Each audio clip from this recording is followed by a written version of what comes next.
The provision of services can constitute 3/4 of activity in modern economies, and these services are all at some point designed. But most of our knowledge about design has focused on product and industrial design, with comparably little known about how services are designed. This film explores the emerging field of service design and what practitioners who call themselves service designers actually do. The footage is from a research project conducted at the University of Oxford, in which service designers were paired with science and technology-based enterprises to design or redesign services based on innovations. Live Work is a service design and innovation consultancy which helps clients improve the services they offer or create new ones. The consultancy team comes from a range of backgrounds, including product design, interaction design, and ethnography. For our research, we filmed the consultancy applying its approach and methods to a smoking cessation service being trialled by a company called g-Nostics in National Health Service pharmacies in Britain. g-Nostics offers personalised medicine based on research that shows that, depending on your genetic makeup, you may need different doses of a particular treatment. This service, Nicotest, involves the person who wants to give up smoking paying a visit to the pharmacy to take a blood test. A week later, they get back information helping them choose the right dose of nicotine replacement therapy, and their intention to quit smoking is supported by a website, chat rooms, and text messages. In our focus study, we allowed the designers 6 days of work with g-Nostics. This included a visit to one of the pharmacies where the service was being trialled to gather insights. One of the designers, Ben, did a walkthrough of the service, and both designers took notes and photos.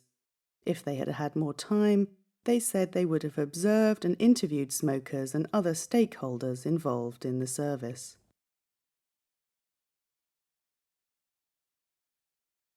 Back in the studio, the designers put together a visualization of the service. Then they came up with design ideas for improvement to the existing service and quick sketches for new services. Finally, they met with the company to share their proposals, some of which g-Nostics wanted to take further.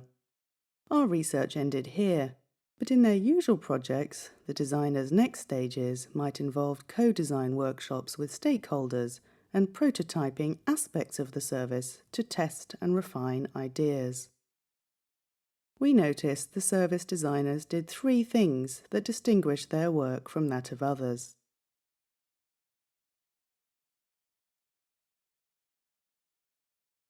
Firstly, the service designers paid very close attention to the experiences of the people using the service, both smokers trying to give up and those involved in providing the service, such as the pharmacy assistants. They were attentive to what they called the touch points of the service. Material things like posters, leaflets, and the packaging of the test kit, but also interactions between people and with the website, and where these experiences took place. The service designer's approach drew on expertise in graphic design, product design, and interaction design, looking at the detail of all these artifacts and experiences. What they also brought was a holistic view of the service as a whole.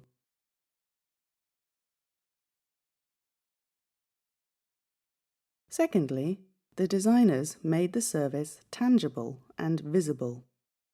Services are often considered to be intangible in contrast to products.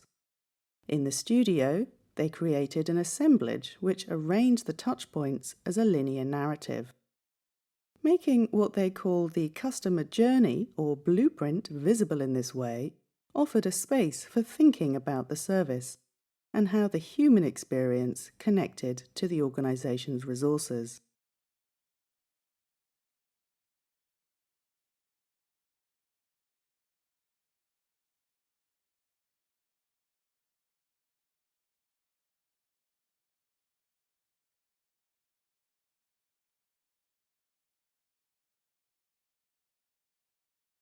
They also sketched a diagram of all the stakeholders involved in the service.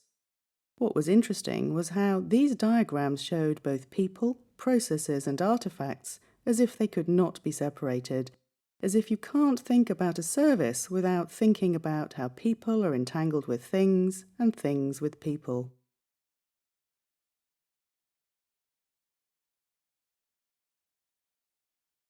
A third finding from the research came from observing the designers sketching and the results of this activity. As well as suggesting improvements to the existing trial, the designers came up with new service components and entirely new service concepts, seeking to balance customer needs and organizational intent. Some of these sketches implied alternative business models for the company to consider. The designer's ability to propose new concepts raises questions about the roles designers are asked to play.